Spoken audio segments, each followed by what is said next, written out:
الله أكبر الله أكبر الله أكبر الله أكبر الله أكبر الله أكبر الله أكبر الله أكبر الله أكبر الله أكبر كبيرا والحمد لله كثيرا وسبحان الله بكرة وأصيلا. الله أكبر كلما أورق عود وأثمر، الله أكبر كلما هلل مهلل وكبر، الله أكبر كلما صام صائم وفي مثل هذا اليوم أفطر. الله أكبر الله أكبر الله أكبر كلما صليت التراويح، الله أكبر كلما أضاءت المساجد بالمصابيح، الله أكبر ما تعالت أصوات الناس بالتكبير، الله أكبر ما تفتحت أبواب السماء في هذا الصباح الكبير، الله أكبر ما تنزلت علينا رحمة ربنا العلي القدير، الله أكبر ما سطع فجر الإسلام وأسفر، الله أكبر ما أقبل شهر الصيام وأدبر، الله أكبر ما فرح الصائم بتمام صيامه واستبشر، الله أكبر الله أكبر عدد ما ذكر الله ذاكرا وكبر، الله أكبر عدد ما حمد الله وشكر، الله أكبر عدد ما تاب تائب واستغفر، الله أكبر ما أعاد علينا من عوائد فضله وجوده ما يعود في كل عيد ويظهر، الله أكبر الله أكبر الله أكبر الله أكبر الله أكبر الله أكبر الله أكبر الله أكبر الله أكبر الله أكبر كبيرا والحمد لله كثيرا وسبحان الله بكرة وأصيلا. أيها المسلمون، أمس كنا في رمضان واليوم نحن في عيد الفطر، يومان متتاليان، أولهما يحرم فطره والآخر يحرم صومه، وكل ذلك بأمر الله ورسوله، وما علينا إلا الاستسلام والانقياد التام. نتعبد الله بالفطر كما تعبدناه بالصوم، ونعيش اليوم فرحة الفطر، ونرجو أن ننال الفرحة الكبرى في الآخرة بصومنا. قال صلى الله عليه وسلم: للصائم فرحتان يفرحهما، إذا أفطر فرح بفطره، وإذا لقي ربه فرح بصومه. العيد فيكم قد تراقص باسما، وهلاله ملأ الأنام نسائما، فاضت الأيام فأضاءت الأيام بين بهائكم، إذ ساد من طيف الكرام عوالما، منكم يتصاغر ذا الهلال وقد بدا، خجلا رأى نورا نديا قادما، فلكم رسمت العيد يهتف راقصا، وبكم رأيت العيد عرسا دائما. الله أكبر الله أكبر الله أكبر الله أكبر الله أكبر الله أكبر الله أكبر الله أكبر الله أكبر الله أكبر كبيرا والحمد لله كثيرا وسبحان الله بكرة وأصيلا. أيها الأحبة، إن هذا اليوم السعيد يوم توج به الصيام، وأجزل فيه الصائمين والقائمين جوائز البر والإكرام. قال ربنا سبحانه: ولتكملوا العدة ولتكبروا الله على ما هداكم ولعلكم تشكرون. وها أنتم قد أكملتم بفضل الله صيام شهركم، وجئتم إلى مصلاكم تكبرون الله ربكم على ما هداكم إليه من دين قويم وصراط مستقيم وصيام وقيام وشريعة ونظام. وقد خرجتم إلى صلاة العيد وقلوبكم قد امتلأت به فرحا وسرورا، وألسنتكم تلهج بالذكر والدعاء، تسألون ربكم أن يتقبل عملكم وأن يتجاوز عنكم وأن يعيد عليكم مثل هذا اليوم وأنتم في خير وإحسان وأمن وأمان واجتماع على الحق وابتعاد عن الباطل. اليوم موعد النتائج وتوزيع الجوائز، اليوم موعد الفرح بتمام العبادة ونيل الأجر من الملك الكريم. قل بفضل الله وبرحمته فبذلك فليفرحوا هو خير مما يجمعون. فهنيئا لكم أيها الفائزون، فالعيد سعيد لمن خاضوا سباق رمضان، لمن تنافسوا فيه فحق لهم اليوم أن يفرحوا. فعيد سعيد للسابقين بالخيرات، عيد سعيد للذين جاهدوا أنفسهم وصبروا على الطاعات. كيف لا يكون اليوم عيدا واليوم يوم إعطاء الأجر أجره؟ فطوبى له هذا العيد السعيد الذي يباهي الله به ملائكته ويشهدهم أنه غفر لعبده في هذا اليوم الجوائزي. ففي الحديث عنه صلى الله عليه وسلم: إذا كان يوم الفطر هبطت الملائكة إلى الأرض في كل بلد فيقومون على أفواه السكك ينادون بصوت يسمعه جميع خلق الله إلا الجن والإنس، يقولون: يا أمة محمد اخرجوا إلى رب كريم يعطي الجزيل ويغفر الذنب العظيم. فإذا برزوا إلى مصلاهم يقول الله عز وجل لملائكته: يا ملائكتي ما جزاء الأجير إذا عمل عمله؟ فيقولون: إلهنا أن توفيه أجره. فقال: أشهدكم أني جعلت ثوابهم من صيامهم وقيامهم رضاي ومغفرتي، انصرفوا مغفورا لكم. ها هم يا رب عبادك خرجوا بزينتهم يتحرضون لإحسانك، يقرون بالذنوب معترفون بقسوة القلوب. فهب المسيئين منا للمحسنين، ارحم ضعفنا واجبر كسرنا، وألحقنا بالفائزين والمقبولين، ولا تردنا خائبين بجودك وكرمك يا أكرم الأكرمين ويا أجود الأجودين. الله أكبر الله أكبر الله أكبر الله أكبر الله أكبر الله أكبر الله أكبر الله أكبر الله أكبر الله أكبر كبيرا، والحمد لله كثيرا، وسبحان الله بكرة وأصيلا. عباد الله، عضوا بالنواجذ على شهادة التوحيد وكلمة الإخلاص: لا إله إلا الله وحده لا شريك له، وأن محمدا عبده ورسوله، واعملوا بمقتضاها في توحيده جل وعلا، في ربوبيته وألوهيته وأسمائه وصفاته.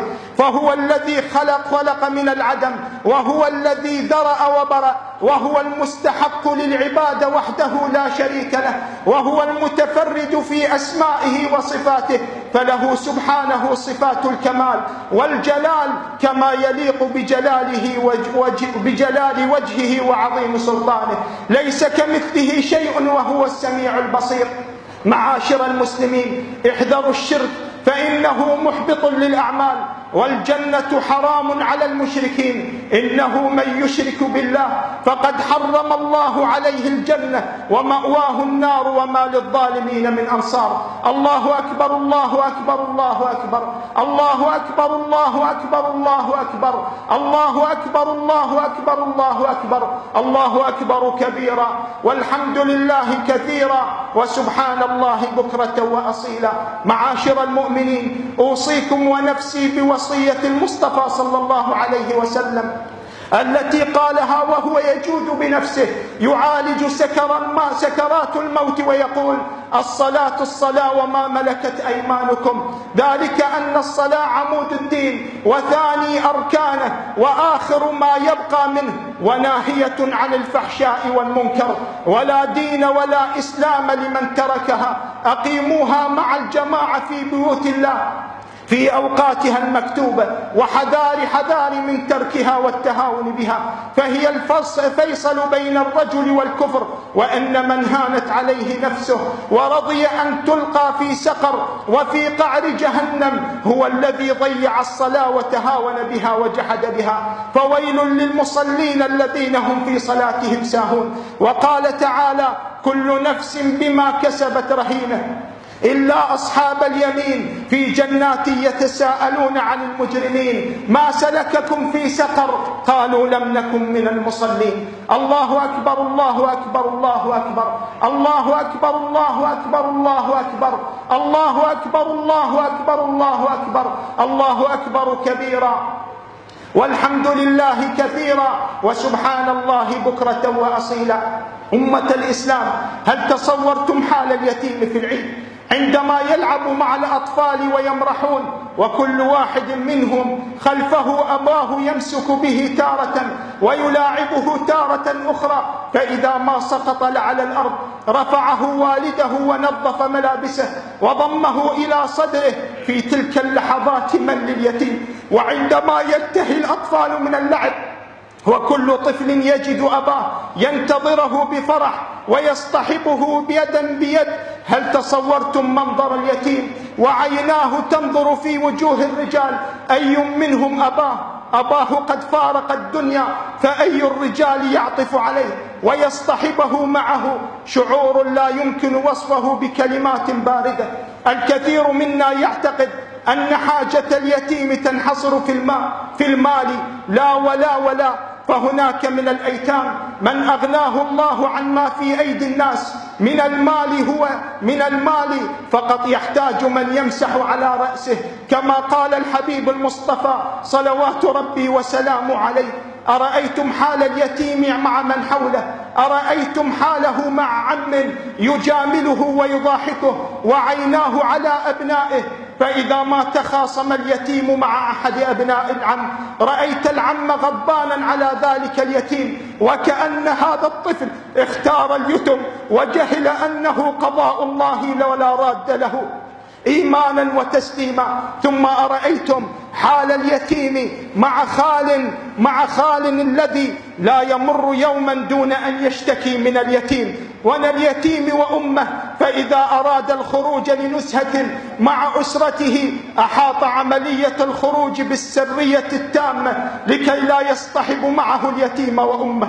وآخر: ولقد ضرب الصحابة أعظم صور من صور العطف، فها هو أبو لبابة ذلك الصحابي التقي الورع يدعي يتيم لرسول الله صلى الله عليه وسلم أن أبا لبابة اغتصب منه نخلتين، ويذهب الرسول صلى الله عليه وسلم إلى الأرض ليرى ويتأكد ويعلم أن النخلتين إنما هما لأبي لبابة، فيحكم له فيبكي ذلك اليتيم، فيؤثر ذلك على الرسول، فيقول المصطفى: من يشتري النخلتين بعذق في الجنة؟ فيقول رجل من الصحابة اسمه أبا الدحداح ويقول: يا رسول الله، أشتري النخلتين ببستان لي. ففرح الرسول لهذا العرض، وذهب أبو الدحداح إلى أبي لبابة وعرض عليه العرض، فقال له أبو لبابة: خذها، فلا خير في نخلتين اشتكيت فيهما لرسول الله صلى الله عليه وسلم. فذهب الرجل وقال لأبنائه: دعوها فقد بعناها من الله بعذق في الجنة، وصار يأخذ التمرات من يد أولاده لأنها لم تبق من حقهم، وهو حائط فيه 600 نخلة. فانطلق أبو الدحداح حتى إذا جاء أم الدحداح وهي مع صبيانها في الحديقة تدور تحت النخل فأنشأ يقول: هداك ربي سبل الرشاد إلى سبيل الخير والسداد، بيني من الحائط بالوداد، فقد مضى قرضا إلى التنادي، أقرضته الله على اعتمادي، فأرتحلي بالنفس والأولاد، والبر لا شك فخير زاد قدمه المرء إلى المعاد. فقالت أم الدحداح: ربح بيعك يا أبا الدحداح، بارك الله لك فيما اشتريت. ثم أجابته أم الدحداح وأنشأت تقول: بشرك الله بخير وفرح، مثلك أدى ما لديه ونصح، قد متع الله عيالي ومنح، بالعجوة السوداء والزهو البلح، والعبد يسعى وله ما قد قدح، وطول ليالي وعليه ما اشترح. ثم أقبلت أم الدحداح على صبيانها تخرج ما في أفواههم وتنفض ما في أكمامهم، حتى أفضت إلى الحائط الآخر، فقال النبي صلى الله عليه وسلم: كم من عذق رداح ودار فياح لأبي الدحداح. وفي غزوة أحد يتفقد الرسول صلى الله عليه وسلم القتلى فيجد بينهم أبا الدحداح، فيقول المصطفى وهو يبكي: كم من عذق الآن مدلل على أبي الدحداح من الجنة، باع تراب وشجيرات ونخيلات واشترى من الله الرضوان والجنات. فطوبى لمن يحنو على يتيم، وطوبى لمن يرأف بحاله ويرعاه خير رعاية، وطوبى لمن تكفل به. وأما حال أم اليتيم فهو أمر آخر وقصة أخرى من الآلام والأحزان لا يتسع المجال لذكرها. الله أكبر الله أكبر الله أكبر الله أكبر الله أكبر الله أكبر الله أكبر الله أكبر الله أكبر الله أكبر كبيرا، والحمد لله كثيرا، وسبحان الله بكرة وأصيلا. أقول قولي هذا وأستغفر الله لي ولكم فاستغفروه إنه هو الغفور الرحيم.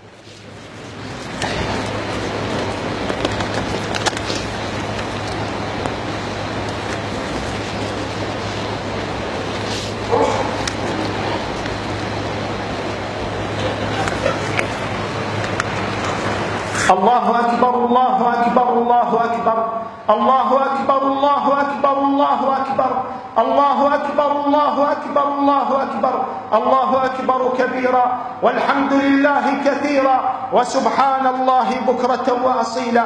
أيها الأحبة، جاء العيد ليرسم على الشفاه معاني الحب، ويكتب في حياة المسلمين حياة من الآخاء الصادق. جاء ليذكرنا بحديث المصطفى صلى الله عليه وسلم: لا يحل لمسلم أن يهجر أخاه فوق ثلاث، يلتقيان فيعرض هذا ويعرض هذا، وخيرهم الذي يبدأ السلام. جاء العيد ليذكرنا بحديث المصطفى صلى الله عليه وسلم: تعرض الأعمال على الله كل اثنين وخميس إلا المتخاصمين، فيقول الله: انظروا هذين حتى يصطلحا. والسؤال الذي يطرح نفسه في ساحة العيد خاصة: القلوب المتنافرة أما آن لها أن تتصافح؟